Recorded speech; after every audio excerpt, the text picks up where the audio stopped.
রহমতুল্লাহি ওয়া বারাকাতুহু। সুপ্রিয় দর্শক মণ্ডলী, যারা আমাদের এসকেএম এর ভিডিওগুলো নিয়মিত দেখেন জানেন যে আমাদের এসকেএম এ একটা গিভঅ্যাওয়ে অনুষ্ঠানের আয়োজন করেছিলাম। গত সপ্তাহে যে আপু উইনার হয়েছিলেন তিনি কিন্তু আমাদের এখানে বিদ্যমান। আপু কিন্তু পরপর দুইটা পুরস্কার নিচ্ছে, একটা ফার্স্ট পুরস্কার, একটা সেকেন্ড পুরস্কার। আপু আজকে কিন্তু আপু যে আপনি যে ড্রেসটা চয়েস করেছেন এটা কি আমরা চয়েস করে দিয়েছি না আপনি নিজে থেকে না, করেছেন? আমি নিজে থেকে কত ড্রেসটা কি আপনার ভালো লাগছে? জি ভাইয়া। যে আপু যেমনটা শুনতেছিলেন আপুর থেকে, আপু কিন্তু নিজে থেকে ড্রেস চয়েস করে নিয়েছে। এরকম যারা আপনারাও পুরস্কার নিতে চাচ্ছেন তারা কিন্তু আমাদের এসকেএম এর পেজ লাইক কমেন্ট করবেন, বেশি বেশি শেয়ার করবেন, ভিডিওগুলো দেখবেন কন্টিনিউ, তাহলে কিন্তু আপুর মতো আপনিও পুরস্কারটা নিতে পারবেন। তো আপুর নামটা কি আপু? সুহাসিনী।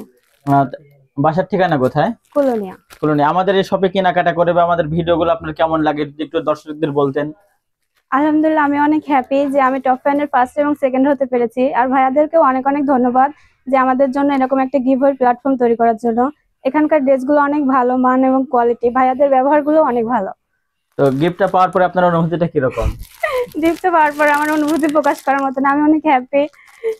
থ্যাংক ইউ ভাইয়া। আচ্ছা, আপনি ভালো থাকবেন, এসকেএম এর সাথে থাকবেন। আর প্রিয় দর্শক বন্ধুরা, আপনারা কিন্তু আপুর মতো আমাদের পেজে অ্যাক্টিভ থাকতে পারেন। অ্যাক্টিভ থাকলে কিন্তু আপনিও পেয়ে যেতে পারেন আপনার কাঙ্ক্ষিত পুরস্কার। এছাড়াও আপনি একই মাসে কিন্তু আপনি দুইটা পুরস্কার আমাদের থেকে নিতে পারবেন, এক ফার্স্ট পুরস্কার, আর যদি আপনি যে 40 জন বা 30 জনের যে আমাদের সিরিয়ালটা থাকে তার মধ্যে থাকলেও কিন্তু আপনি দ্বিতীয় পুরস্কারটাও নিতে পারবেন। এক মাসে কিন্তু একটা মানুষ দুইবারই পুরস্কার নিতে পারবে, এক ফার্স্ট পুরস্কার আর সেকেন্ড পুরস্কার। এটা মাথায় রাখবেন। অবশ্যই আমাদের এসকেএম এর সাথে থাকবেন। সকলে ভালো থাকবেন, সুস্থ থাকবেন। আসসালামু আলাইকুম ওয়া রাহমাতুল্লাহি ওয়া বারাকাতুহু।